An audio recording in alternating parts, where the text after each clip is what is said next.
Bom dia, meu povo. Me chamo Omar. Venho aqui mais uma vez trazer uma reflexão da palavra de Deus para os nossos corações. A gente precisa de Deus, né? Precisa ouvir a palavra dele, precisa dele, que ele já é Deus. Agora a gente precisa dele, porque ele sem a gente ele é Deus e a gente sem ele não somos nada. Então eu vou trazer aqui uma reflexão aqui no livro de Lucas, capítulo 5, versículo 27 em diante. Que Jesus ele veio chamar Levi. Levi, Jesus chama Levi, mas porém ele muda o nome de Levi depois para Mateus, que é o autor que escreveu o livro de Mateus, o primeiro livro do Novo Testamento. E Jesus está aqui pregando para os doutores da lei e etc. E ele cura um paralítico. Aí aqui o 27 diz assim: e depois disso saiu e viu um publicano chamado Levi, assentado na recebedoria, e disse-lhe: segue-me. Naquela época, esses publicanos que colhiam o imposto romano, eles eram considerados como corruptos, entendeu? Só que Levi, que é Mateus, ele tinha dentro dele temor. Ele não fazia isso porque ele queria, ele não, sabe, ele era um homem aparentemente justo, sabe? Tinha temor dentro dele, Deus vê isso na gente. Mas porque ele tinha isso, Deus viu Deus ele vê a gente, ele chama a gente também. Ele vê a gente, chama a gente, que nem ele fez com Levi. Jesus nem questionou nem nada, né? Já viu ele, já falou assim: segue-me. Porque Deus sabia como ele era por dentro. Temor, a vontade de servir a Deus, a sinceridade, que isso também é pra gente hoje. Que aí, vamos continuar. Voltando para o 27. Depois disso, saiu e viu um publicano chamado Levi, assentado na recebedoria, e disse-lhe: segue-me. E ele, deixando tudo, levantou-se e o seguiu. Se ele fosse um cabo egoísta, um cabo que não desse valor às coisas materiais, ele tinha deixado tudo, ele não tinha ido. Ele tinha ficado. Né? Ele ia para onde? Ele ia questionar: eu vou nada, vou. Então ele foi. Aí o 29 diz assim: e fez-lhe Levi um grande banquete em sua casa. E havendo ali uma grande multidão de publicanos e outros que estavam com ele à mesa,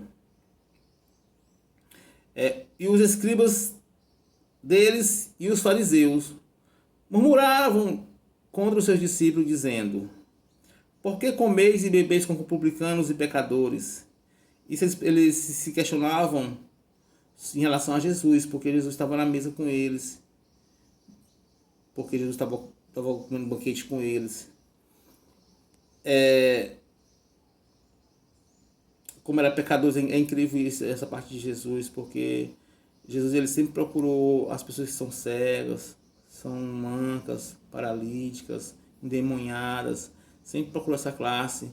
E os pecadores, ele estava aqui no banquete com pecadores. E as pessoas que eram da igreja naquele tempo, que vivia sobre a lei, né? Sentia que estava salvo, que era alguma coisa, e não sabia de nada. E por isso Deus ele não faz questão de nenhuma de procurar pessoas assim. Se essa pessoa, ele faz questão da pessoa sim, se a pessoa se arrepender, se a pessoa sabe baixar a bola, ser humilde, se render a ele, aí sim ele vem. Ele gosta desses. Pode ser qualquer pessoa. Pode ser eu, você, pode ser qualquer pessoa mais arrogante que existe na face da terra. Mas se ela se render ao Senhor e se humilhar, ela pode ter certeza que ela vai ter um encontro com Deus. E voltando aqui para o capítulo 5, versículo 31, continuando. Eu vou voltar aqui para o 30 para poder inteirar o raciocínio. E os escribas deles e os fariseus murmuravam contra os seus discípulos, dizendo: por que comeis e bebeis com publicanos e pecadores? E Jesus respondendo, disse-lhe: não necessitam de médico que estão aos sãos, mas sim ao que estão enfermos. Eu não vim chamar os justos, mas sim os pecadores ao arrependimento. Isso mostra, ele viu Levi, como a base da profissão de Levi era ser corrupção, mas dentro de Levi tinha esse temor, ele viu isso, então ele deu essa oportunidade. Através de Levi, ele foi para ter um banquete com outros publicanos e pecadores. Por quê? Porque lá ele, evangelizando, pregando a palavra, podia ganhar mais alma, ter arrependimento. Para ele era melhor do que estar no meio dos doutores, do sabidão, dos religiosos daquela época. Então ele está naquele meio, era melhor para ele ganhar almas, porque tem muita gente por aí até hoje que é tipo assim, ele se sente que é um pastor, que é um padre, um bispo, é alguma coisa, eu sou isso, aquilo, outro, aquilo, outro. E tem aquela outra classe de gente que é pecador, humilde, sabe, que erra, mas se arrepende, tem temor dentro dela. Deus vai olhar para quem? É questão de senso isso, né? É questão de lógica.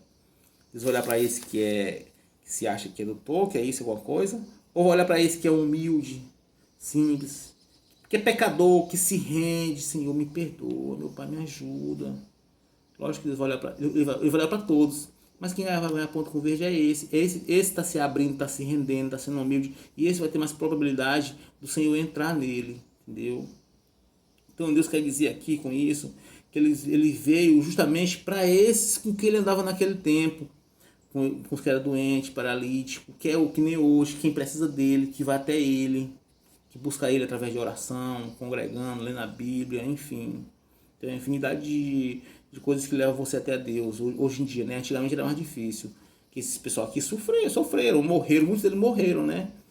Então, mas aqueles que são arrogantes, prepotentes, orgulhosos, que não têm acesso ao reino dos céus, porque o dinheiro não deixa, o poder não deixa, para eles também tem oportunidade, tem chance. Você que está aí nesse momento vendo esse vídeo, ouvindo essa palavra para você mesmo. Se renda ao Senhor, se humilhe aos pés dele. Não precisa você se humilhar para ninguém ver, não. Vá no seu quarto, se ajoelhe, ore, abra a Bíblia, bote a mão acima e peça a Deus misericórdia, que Ele perdoe seus pecados. Peça que Ele lhe ensine a mudar, a lhe transformar, a ser uma nova pessoa, a ser uma nova criatura.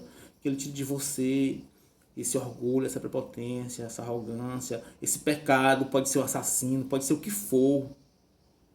Que Deus ele faz isso. Você pode não ver no mesmo momento aquela situação mudar, mas se você perseverar, vai ter uma mudança. Eu digo isso com experiência própria. Eu nunca matei, nunca fiz essas coisas absurdas, não, mas eu bebi muito tempo, eu fumei muito tempo, eu fui um pecador a extremo limite que não tinha palavras para dizer o quanto eu era pecador. Sou pecador até hoje, mas eu era muito mais, que eu fazia, sabe, eu fazia.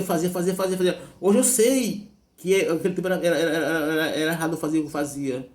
E hoje eu evito, não faço. É diferente com Deus, por esse motivo, você aprende. Então essas mesmas pessoas que são arrogantes, prepotentes, com o tempo o Espírito Santo vai convencendo,